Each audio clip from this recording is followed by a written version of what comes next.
Let's talk about limerence and its connection to feeling unworthy.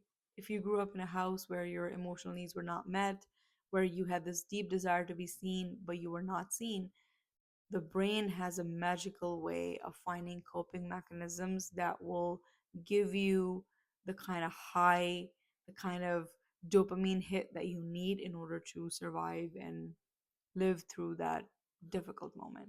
So that is what limerence is. It's imagining love where it doesn't exist.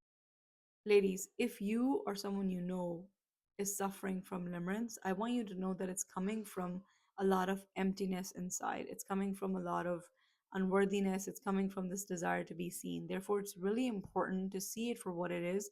And you need to find a way to start pouring this sort of warmth and love that you're craving from places and people that don't even have it and can never even give it to you, and find a way to give it to yourself. I used to engage in a lot of limerence, and I think that I used to do that because deep down inside, I didn't think that I was capable of creating the kind of life that I was able to get through the sort of fantasy.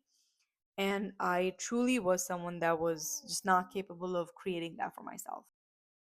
But when first I finally recognized that this is what I was doing, second, I found a way to redirect this energy into something productive. Like I started creating content, I started working on my all women community that I host. Therefore, ladies, 90%, 90% of the transformation happens when we recognize that there's a pattern that is no longer serving us. So if you're someone that engages in this behavior, A, just recognize it, see it for what it is, no judgment, no shame. Two, find a way to redirect this energy into something productive, into something positive, something that would actually help boost your self-esteem, your self-worth, and start pouring that love into yourself.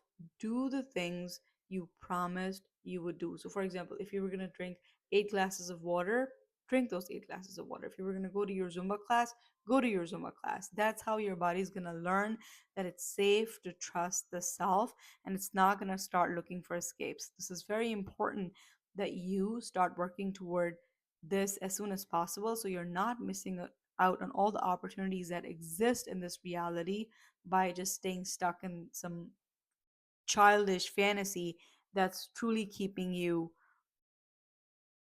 stuck in this area where your potential is not being utilized. Let's just put it that way. I hope this message finds all the right people. Happy healing, ladies. Let's grow together. Let's become the most unapologetically authentic versions of ourselves.